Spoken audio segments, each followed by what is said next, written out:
substitution chemistry of aniline. And we talked about this kind of strange result. You have an amino group which, like a phenol, is strongly activating and therefore also strongly ortho-para-directing. And yet, if you do the direct nitration of aniline, you end up with essentially a one-to-one mixture of isomeric products. And so this is the expected one. There's some ortho too, but this is the unexpected one. And then the answer to where this comes from is because under these strongly acidic conditions, the aniline is actually not aniline, it's anilinium ion. And the anilinium ion is not ortho-para-directing, it is deactivating, it's positively charged, and meta-directing. So then the question becomes, well, gee, you have aniline, you have this really strong acid, then why don't you get 100% of that? The answer to that is a little different. It's because you have a little bit of this in equilibrium, but this is much more reactive than that. And so as a result, even the tiny bit of unprotonated aniline gives you roughly 50% of the para product, even though most of the aniline is protonated. This stuff is not very reactive, slow to react. When it does react, it's meta. This is fast to react, even though there's not very much. Whenever it reacts, it gives ortho-para. And so that's kind of a problem. But then we talked about the solution to the problem. Solution to the problem is that you compromise. Instead of using aniline, use acetanilide, which is just the acetyl compound, the compound you get from acetylating aniline. This is still ortho-para-directing and slightly activating, just a little bit activating.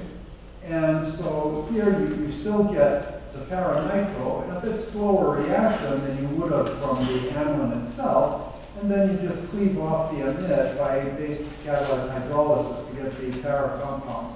But the para compound has 100% of the product, no meta compound here. So this is a nice little trick to remember.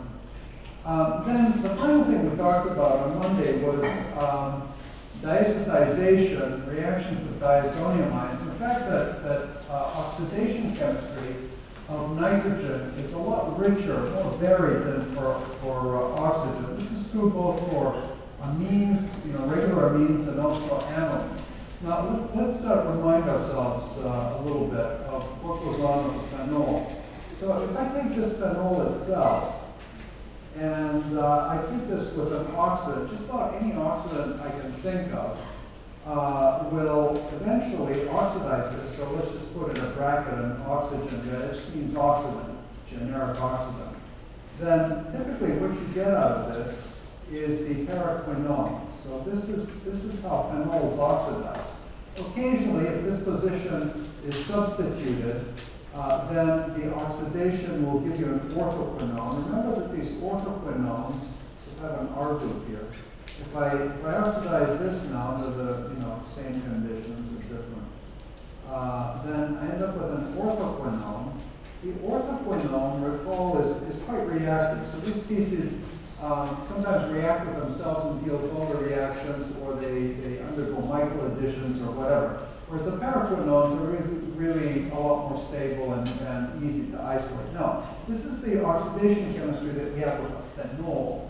With an aniline, you don't see this. You see something very different. What you see with the aniline is diazonium ion formation.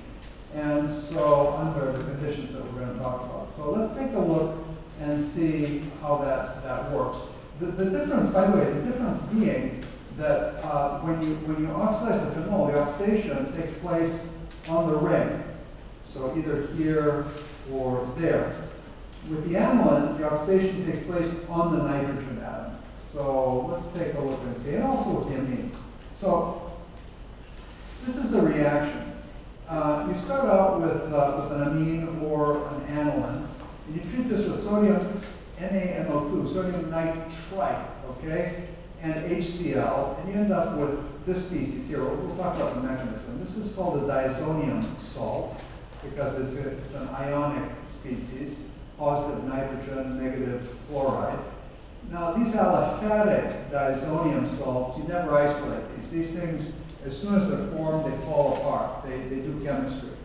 And the reason they do chemistry is because why? Well, you can imagine that N2 is the world's best leaving group.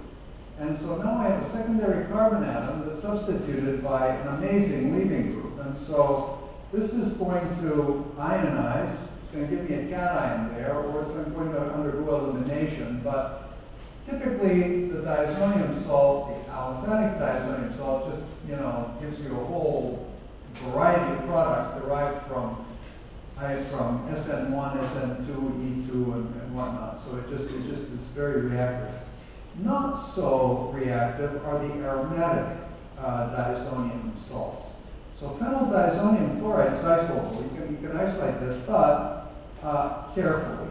These compounds are explosive, and so if you don't treat these with care, they are shock sensitive, and you end up with a problem. So a lot of people have hurt themselves trying to being careless with diazonium salts. Okay, so the question is now, what exactly? How does this work? Now this is going to remind us just a little bit, I hope, of the mechanism that we saw for the electrophilic aromatic nitration.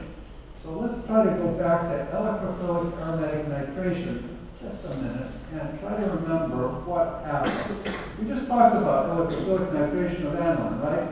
Okay, so remember that we use nitric acid, but nitric acid by itself doesn't do the job. You need a catalyst. And the catalyst is the even stronger acid, which is sulfuric acid. So this is a stronger acid than that. And so remember that what we end up getting is an equilibrium where this acts as an acid, and paradoxically, nitric acid acts as a base. Now, you don't think a nitric acid is a base, of course not, but in the presence of a much stronger acid, it is a base. And so you end up with reversible proton transfer. And so the electron pair on this oxygen atom picks up a proton from here, and you end up with this compound, which spits out water. And so what you get is water plus NO2 plus, remember? And this was the electrophile that did the electrophilic aromatic nitration. So we're going to see something very similar now with this diazonium business. Okay, so you end up generating from sodium nitrite and HCl nitrous acid, okay, which is HONO. This gets protonated by HCl, and then just as you saw before, you lose water and you form now NO+. So it's exactly the same mechanism that you saw for the electrophilic aromatic nitration, only with a different oxidation state of the nitrogen. And so now we have NO+. Now, this is, as you can imagine, a very good electrophile, right? And so in the presence of a nucleophilic electron pair, you end up getting the N-nitrosoaniline as your first product. So this is the initial product that you get when you treat aniline, or any amine really, with nitrous acid. And nitrous acid you generate in situ from sodium nitrite and typically HCl. Okay, now I want you to compare the structure of the initial product, N-nitrosoaniline, and the phenyldiazonium chloride. So we know that under the conditions of the reaction, this initial product is converted to that in some way. So this somehow, under these conditions of sodium hydrogen chloride and sodium nitrite, is going to be converted to the phenyldiazonium salt. So the question is, how does that happen? Well, let's just take a look at the structure. Look at what's going on here. This is neutral, to be sure, but that oxygen atom that's on nitrogen is not present in the product. So somehow, this oxygen atom has to be lost from the N-nitrosyl compound. Now, when you lose an oxygen atom, what do you think? I mean, the first thing you might think is, well, you know, there's got to be a reduction taking place, but these are not reducing conditions. There's no reducing agent here, so this is not, don't think of this as a reduction. And so, if you are precluded from doing a reduction, then the only way really to think about this going to that is going to be through some kind of proton transfer followed by loss of water. Now, there's no water to be lost here, but you'll see how that works. Okay. So, let's take that N-nitroso aniline and protonate it. It's in the presence of HCl anyway, so this protonation, by the way, is reversible. Will give rise to this species, which I can show in at least 2 resonance structures, right? So these are just resonance structures. Now, the product, because of this resonance structure where the nitrogen is now positively charged, I can lose a proton from here, and I can form this azo compound. Compounds with an N double bond are azo compounds. And then the oxygen, which got protonated once here, gets protonated once again. And then you're there, right? Because at that point, what do you have? At that point, you have this stuff, which just loses water and gives you the diazonium salt. So this is a new mechanism for us. We've not seen anything quite like this. On the other hand, what is it? It's just a bunch of proton transfers and loss of water. Have we seen proton transfers and loss of water before? Heck yes, plenty of times. Take a look at the formation of dimethyl acetal of cyclohexanone, and a lot of the steps here are going to look very similar to that, because you end up showing resonance structures, protonating oxygen, and then losing that oxygen as H2O and generating a ketal. Here you end up losing H2O and generating a diazonium salt. So it is different, but it has similarities with things that we've seen before. So once again, this is the kind of thing that you want to be able to reproduce on a blank piece of paper on your own. Okay? So it's not that hard. I mean, you have to remember just what we learned from aromatic nitration. Well, this is almost the same. You end up with this NO plus. Once you end up with the N-nitrosoaniline, it's just a series of proton transfers. That's all it is.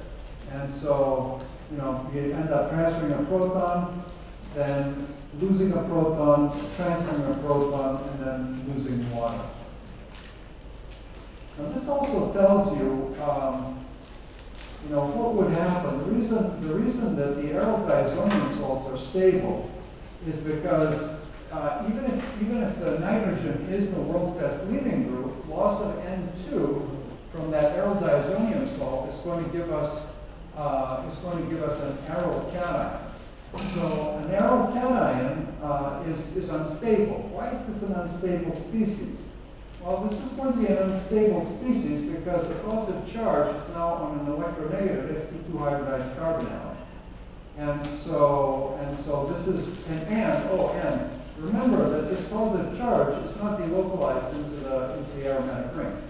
So it's going to be in an empty. So the empty orbital is an sp2 hybridized orbital, and so this is a very unstable cation. So vinyl cations are not the kinds of, or aryl cations. Vinyl cations, aryl cations are not cations you're going to see because the sp2 and even more so the sp hybridized carbon atoms are electronegative, and so this is going to be a highly energetic species.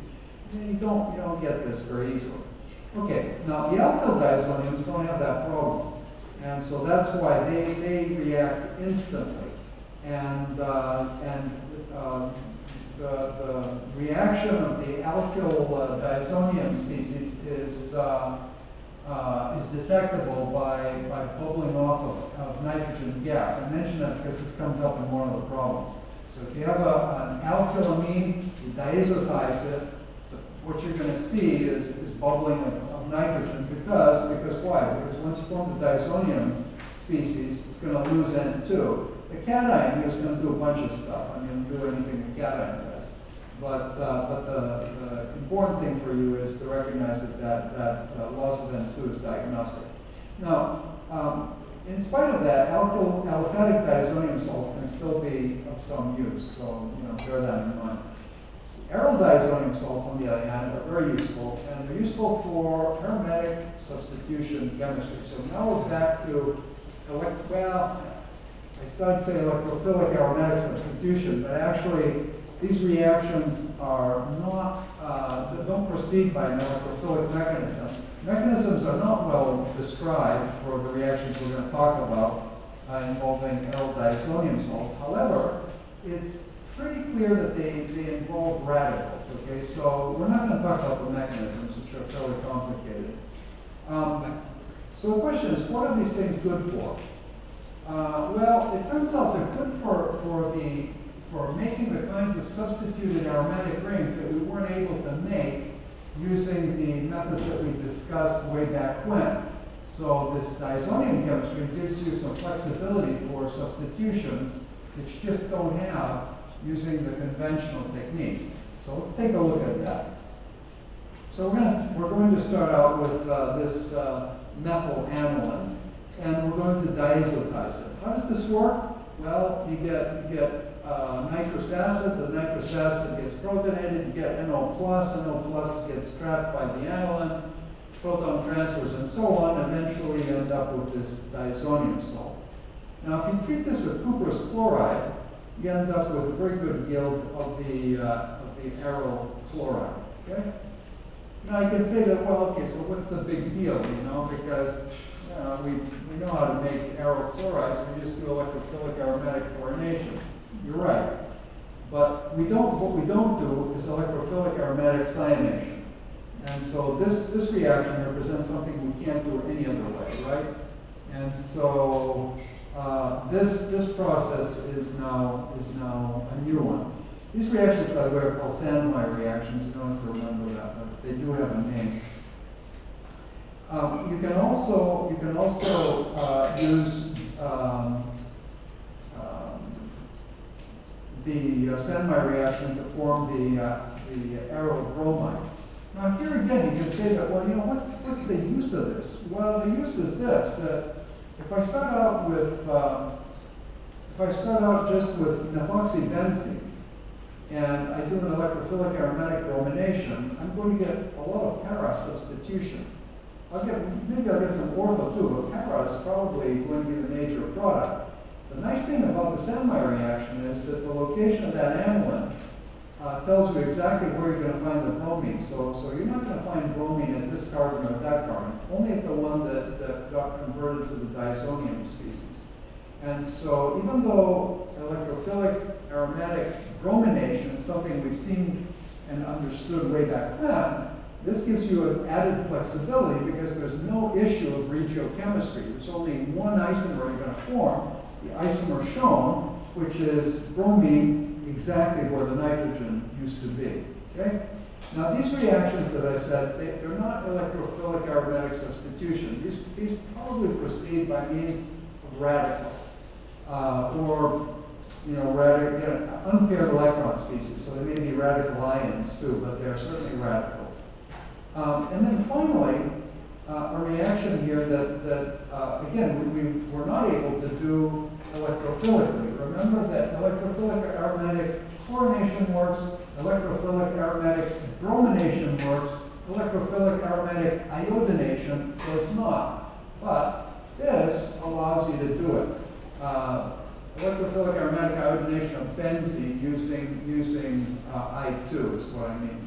There are ways to do it, but we didn't talk about this. So this is a really good way to do it, and it works with Ki. Now you can say that, notice that here used copper 1 chloride as the source of chlorine, and copper 1 bromide as the source of bromine. Here, on the other hand, we're using potassium iodide.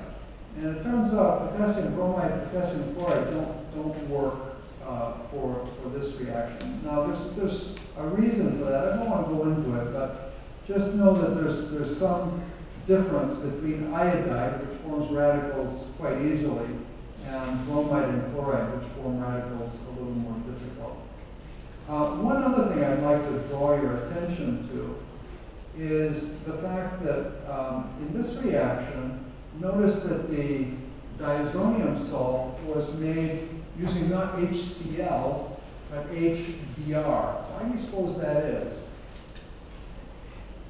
I mean, we used HCl in the first examples to form the diazonium salts. We started with sodium nitrite and hydrochloric acid. Here, we're using sodium nitrite and hydrobromic acid. Why is that? Well, the reason is because if you have a different ion if these two ions are not the same, there's a chance that you'll get scrambling. So if this were chloride, you'd probably get some chloride here too. And so you want the counter ion here to match the ion that you're trying to introduce. That's why. So we see the same thing. We see that sort of here. If you take the not the bromide or the chloride, but the tetrafluoroborate salt, or the hexafluoroantimonate salt, or the PF6 salt, doesn't matter any of these fluorides, counter ions, you just keep the heck out of them, you end up getting the aromatic fluorination. Now here, once again, this is not the kind of product you can get through electrophilic aromatic fluorination.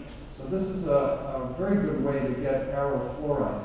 It's known as a Schumann reaction. And then finally, you can oxidize the diazonium salts using cuprous oxide and end up with phenols. So, the diazonium salts are really versatile. You can make any of the halogens, cyanide, and you can also oxidize them to phenols. And so, any halogen you want, you can get, chlorine, bromine, iodine, cyanide, fluorine, phenols, and you can even reduce them off. So, in other words, if I have this diazonium salt, I can substitute it for hydrogen just by using typically hypophosphorus acid, but H3PO2, which is a good reducing agent, but other reducing agents will do that too. Now, as soon as you hear that, think, my God, what a useless process, right? Because I start with the aniline, then I have to treat it with sodium nitrite and an acid. I get the diazonium salt, and then I reduce it off. Gee, why go to the trouble to start with the unsubstituted aromatic? Wouldn't that be easier? Let me show you why this is very useful to be able to delete it. Okay, so if I take aniline and I brominate it, just like phenol, I can brominate it at all ortho para positions. I can get tribromoaniline pretty easily. Now I can take this tribromoaniline and I can convert it to the diazonium salt. Pretty easy to do, sodium nitrite and acid. And then if I take hypophosphorus acid, the reducing agent, I can reduce this off. There's a hydrogen where the nitrogen used to be, so nitrogen is now reduced. And now look at the substitution pattern with bromines. I have a substitution pattern of bromines that I really can't get any other way. There's just no way to do that, right? Because once I put the first bromine on there, that's going to be ortho-para directing. And so to get all the bromines meta to each other, the only way you're going to do it is this way. And so this is really where the power of this method comes from, because the nitrogen, remember, is ortho-para directing. Now once you remove it, you can have access to substitution patterns on the ring that you really can't access any other way. And so this complements in a really nice way, a very powerful way, the chemistry that we talked about when we introduced electrophilic aromatic substitution. So even though this last reaction, the reduction seems like a useless process, it allows you to form compounds that you just can't get any other way. So this just repeats what I said, that the mechanisms of these diazonium ion reactions, the Sandmeyer, the Schumann reaction, and so on, these all probably proceed through radicals. And we're not going to talk about the mechanisms. Okay, now diazonium salts do other things as well, and if you have an aryl diazonium salt and you allow it to react with something like a phenol or an aniline, some really activated aromatic, then what you get is an electrophilic aromatic substitution reaction where the diazonium salt acts as the electrophile, okay? So just imagine dimethylamine, that's this stuff, reacting with a cation, any old cation. Well, you know that this is an electron-rich aromatic. The cation needs an electron pair. Of course, it makes sense that you'll get an electrophilic aromatic substitution where the electrophile reacts with the electron-rich aromatic. Well, here's the electrophile, here's the electron-rich aromatic, and if you push arrows the way I've shown, you end up forming this azo compound. Azo compounds, remember I just mentioned a little while ago, anything with that N-N double bond is an azo compound. Now, these azo compounds are very interesting because they're dyes. They're deeply colored usually. And more important, a lot of these azo compounds are used as acid-base indicators. And the reason they're used as acid-base indicators is because they change color depending on pH. So let's take a look. So this is an azo compound. Again, if I repeat myself, you have an electron-rich aromatic. This reaction, by the way, does not work unless this is a really electron-rich aromatic. Okay, so if it's just something like a phenyl ring or a benzene ring or a alkyl benzene, you're not going to see this. But if it's an aniline or phenol or something similarly strongly activated, then yes, you do form these azo compounds. So most of these compounds are deeply colored, so they're pretty compounds to make. This one is an interesting one. It was formed from the para-sulfonyl diazonium species and dimethylamine. And this is yellow. And if in the presence of acid, you can protonate this amine. And so the acid transfers a proton to electron pair on this nitrogen atom. And then I can write resonance structures here. And it turns out this is yellow, and the product here is red. And so this is what I mean about acting as an indicator. At some pH, the color changes from yellow to red, and that gives you a visual indication of that change in pH. This compound goes by the trivial name of methyl orange, and it's used as an acid-base indicator. So how was this prepared? Well, it was prepared from dimethylamine on the right-hand side acting as a nucleophile, being the electron-rich aromatic, and then on the left-hand side, you had the corresponding diazonium species, this time substituted, of course, with the SO3 minus at the power position. Okay, so it turns out that this business of nitration, or nitrosation, pardon me, not nitration, nitrosation, let me just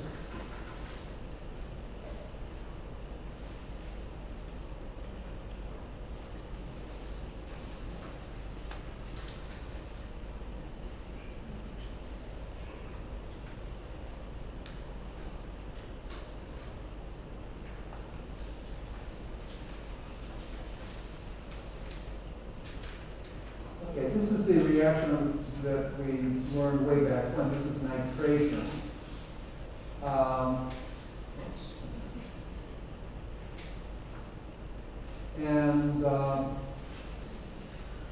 If I treat this not with NO2 plus, but with NO plus, then notice that because I start with dimethylamine itself, I can't form a diazonium species from here. Surely I can get a reversible addition of NO plus to the dimethylamine group, but that's where it's going to stop. It turns out that you can get, however, using this chemistry, you get electrophilic aromatic substitution. You get the nitroso aromatic, or the nitroso aromatic.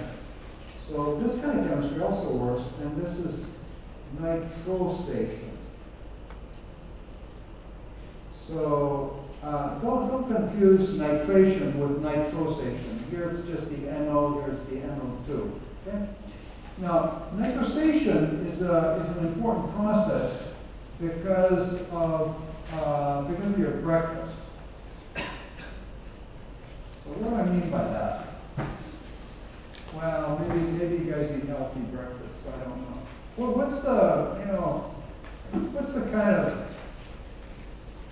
Midwest, I'm singling those poor people out. Yeah, Midwest. Sort of the breakfast, the typical American breakfast that you associate with, the Midwest. What do they eat for breakfast? Yeah, they eat eggs and bacon, right? Bacon. Okay, so bacon. What's bacon? What is bacon anyway? Yeah, it's pig belly, right? But it's also flavored and it's preserved. And so one of the preservatives that they use, and if you read the label, you'll see it's preserved with sodium nitrite. Okay, so NaNO2 is in your bacon. And it's been so long since I've had Spam. I wonder if it's in Spam too. It might be something that Hawaii needs to worry about. So, okay, so here's the deal. So you eat the bacon, which means you eat the sodium nitrite, and you chew it, I hope, and then it goes into your stomach. And what's the pH in your stomach, high or low? Yeah, it's low, isn't it? So all of a sudden, NO2 minus sees H plus. Gee, what do you suppose happens next? Well, you get some nitrous acid in your stomach, and a lot of what you eat, amino acids are amines, aren't they?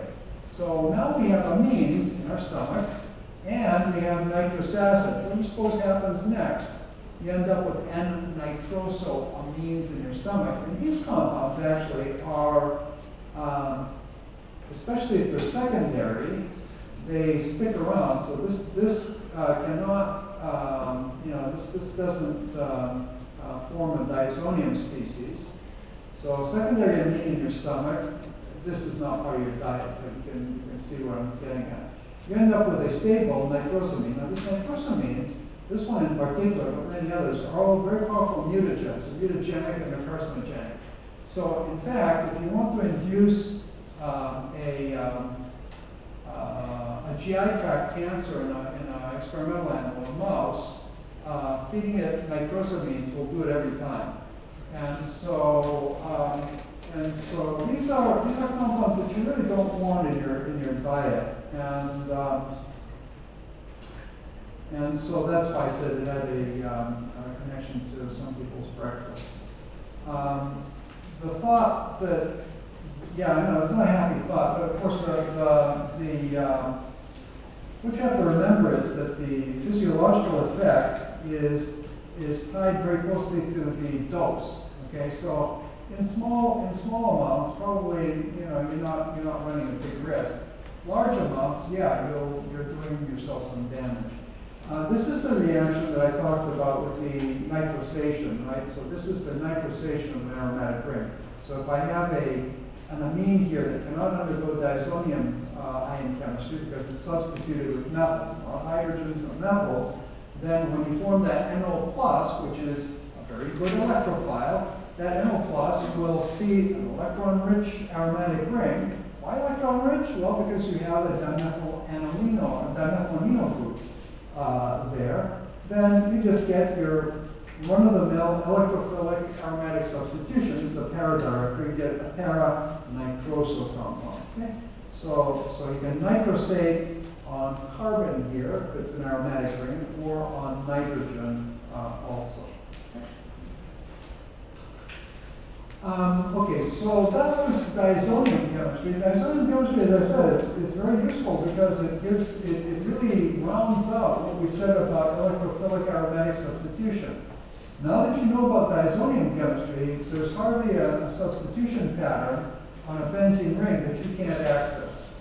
Okay, so just about anything you can imagine by applying these reactions, you can get to. And we highlighted, when we talked about electrophilic aromatic substitution, we highlighted the types of substitution patterns that really we couldn't get that way. Now you can. Okay?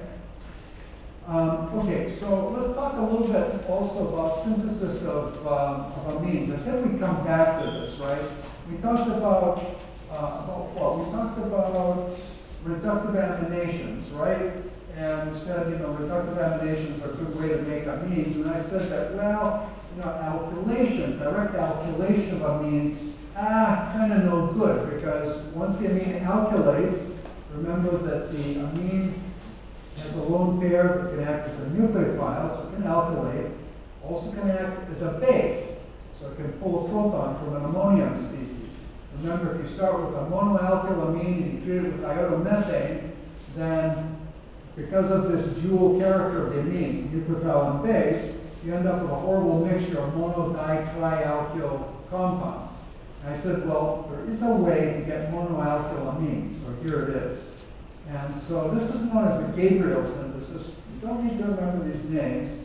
And here's how it works. You start out with phthalimide. This is, yeah. So this is hard to pronounce, so I'll write it out. Remember, the acid here was used for plastics, and that's called phthalic acid. So phthalic acid, so this is phthal and then imide. What's an imide? It's not an amide. An imide is the nitrogen equivalent of an anhydride. So nitrogen is bonded to two acyl groups. Okay? So this is the imide that you get from phthalic acid. So this is phthalimide. Okay, now phthalimide is reasonably acidic, right? I mean, it's not, okay, so it's not strong acid, but pKa is around 8. And so if I look at that pKa around 8, of course I can see why. It's because if I pull this proton off, that negative charge is going to be delocalized. First of all, it's on an electronegative atom, branded, but it's also delocalized into both carbonyls. Okay, so, and the nitrogen, even though it is delocalized, is still a reasonably good nucleophile. And so now I can use that potassium phthalimide salt, that's the compound in the middle there, I can use this as a nucleophile to do a displacement on a primary bromide, iodide, or tosylate. This is just your garden variety SN2 reaction. And so this is the, you know, the plain old substitution reaction where you get inversion of configuration, although there's no configuration, there's no stereochemistry, but you know, backside attack, all that. And you form a red bond. And okay, so now I can say that, well, okay, so I have a carbon-nitrogen bond, that was goal number 1, but I don't want this phthalimide piece here, I want the amine. And so, because this is an imide, I can perform a hydrolysis and end up with the amine. And so this allows you to circumvent that problem that we had with multiple alkylations. The phthalimide salt will only alkylate once. You will never, ever, ever see bisalkylation of the phthalimide. Why is that? Well, because if I were to do a bisalkylation here, look at what would happen. I'd end up with a positively charged nitrogen here. Why is this so bad? I mean, why? I can tell you this will never happen. I mean, you can take the phthalimide, you can use an excess of the tosylate, you can heat it for as long as you want. You're not going to form that. Why?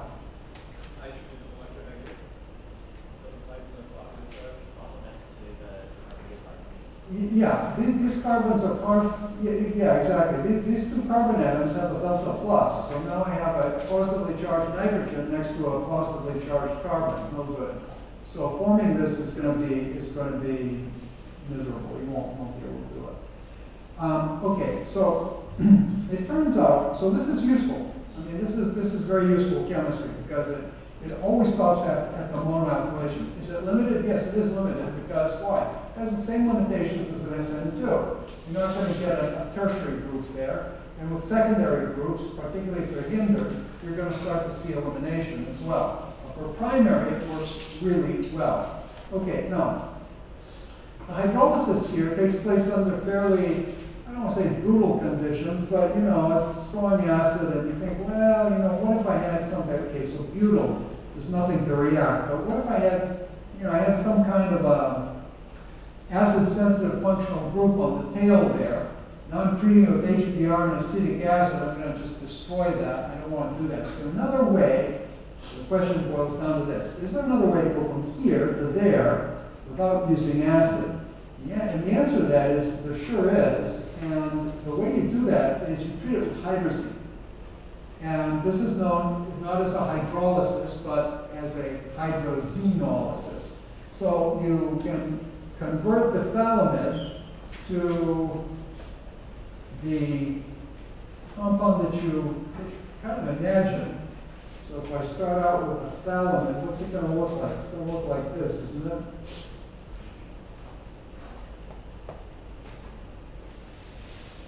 And then I treat this with hydrazine.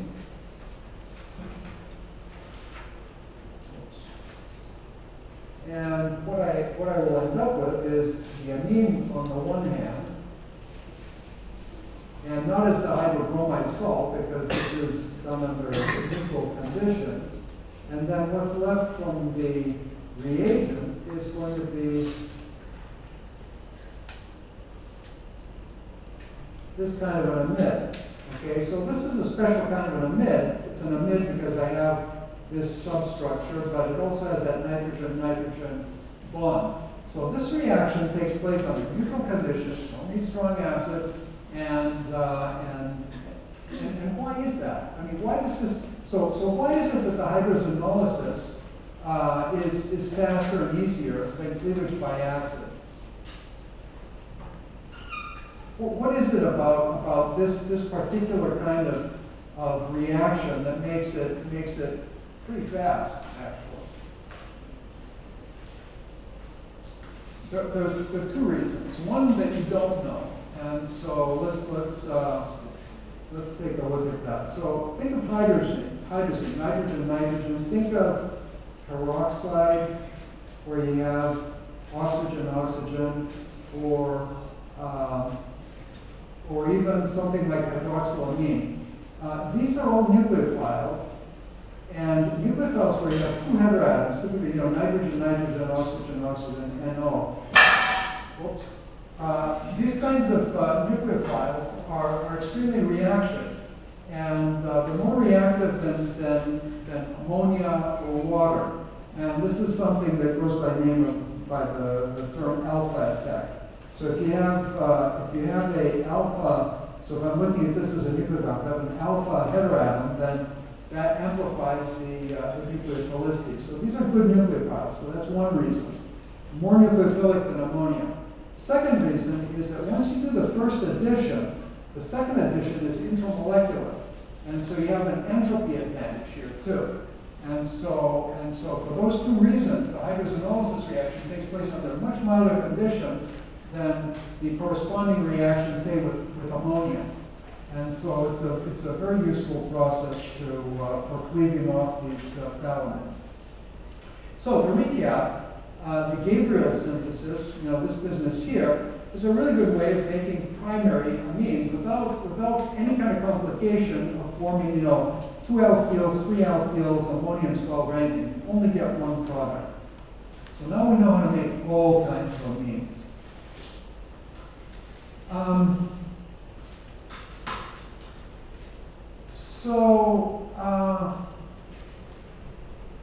We talked a lot about electrophilic aromatic nitration way back when. And we showed that you can make, you know, nitrobenzenes with various substituents on them. And so the question you might have is, you know, what are these things good for? And it turns out that aromatic nitro groups are, okay, you can do the same kind of chemistries with aliphatic nitro groups, but it's usually a little bit more complicated. So, and I won't go through the reasons for that. But the aromatic nitro groups are much better behaved, and so you can reduce the nitro group all the way down to the amine catalytically. So now we know how to make anilines as well, right? Because we can use electrophilic aromatic nitration, get the nitrobenzene, reduce it this way, and now we have the aniline. The anilines we can use for anything we want, including diazonium ion chemistry. So this is a useful thing to know how to do. Now, nitro groups are easily reduced. So nitro groups are easily reduced because why? Because they are pretty good oxidizing agents. I mentioned that because the fact that they're easily reduced is good for us now, because that's what we're talking about. But the fact that they're easily reduced means that they are reasonably good oxidizing agents, so that if you are trying to do, for example, a palladium catalyzed cross-coupling reaction, something we talked about in chapter 18, on compounds that have a nitro, then very often things go screwy. And they go screwy because this gets in the way of that catalytic cycle by changing the oxidation state of the metal, palladium, when you don't want it to. So nitro groups can be a bit of a nuisance sometimes, but for this they're great, right? Just reduce them down. You don't have to use palladium and hydrogen if you don't want. Tin metal, you can buy elemental tin with a high surface area. You do this with HCl, or even iron filings and HCl. This will take this all the way down to the amine. You treat it with base because these are strongly acidic conditions, so the initial product is going to be the anilinium ion, the conjugate acid. And the yields here are really good. The tin and the iron go to the +3 oxidation state, so this is the reducing agent that gets oxidized, and this gets reduced. Interestingly enough, lithium aluminum hydride usually doesn't give you the amine, it gives you the azo compound. And so if you just take nitrobenzene, you end up with azobenzene as your product with LAH. I know this is fairly complicated. You don't have to remember this. Just remember that there are ways to reduce nitro groups to anilines using the typical reducing agents. Now we talked about cross-coupling reactions just moments ago, and it turns out that you can use the same kind of cross-coupling chemistry that we'd seen way back when to form aryl nitrogen bonds. So remember the cross-coupling reactions that we talked about in chapter 18. They were typically reactions like the one I'm going to show you here, where I have an methoxy group, say here, and a bromine, and then I allow this to react with another aromatic ring that has a boronic acid, boronate, and I let these react in the presence of hydroxide and palladium 0, and I end up joining together using a carbon-carbon bond the two aromatic rings. And so this was a Suzuki reaction, and it was a cross-coupling of an aryl bromide with an aryl boronic acid. And you need to go back and take a look at the mechanism, remember what the steps are. I think this was on one of the exams too. So the same kind of chemistry can be used, not to couple an aryl halide with a boronic acid, but an aryl halide with an amine. These are known as Buchwald-Hartwig reactions. And they're named for the two contemporary chemists. Both these guys are alive and kicking, who more or less independently discovered this process. And so here's how it works. You have a strong base. In this case, sodium p-butoxide seems to work better than others. An amine, the halide, and then palladium 0 with some phosphine ligand. And look at what you get. You end up with a really, really good yield of the aromatic amine. Now, it's important to recognize what this is not. This is not an electrophilic aromatic substitution. It is not a nucleophilic aromatic substitution either. Okay, so we learned about nucleophilic aromatic substitutions, but look, there's no electron withdrawing group on that aryl chloride. So the aryl chloride is electron rich because it has the two methyls. So this is not an addition elimination process. This is something a little bit different. And what it is a cross-coupling kind of mechanism, which we'll talk about on Monday. So we will meet for the exam in here on Friday. I think I told you about a week ago what to expect for the exam. There'll be some predictive products, some mechanism. There will be another NMR question, like the ones that you have learned to love at the end of the exam. And there'll be a synthesis question as well. And I think that pretty much covers it. And we'll go until nothing out of chapter, out of the amine chapter, okay? So we'll save the amine for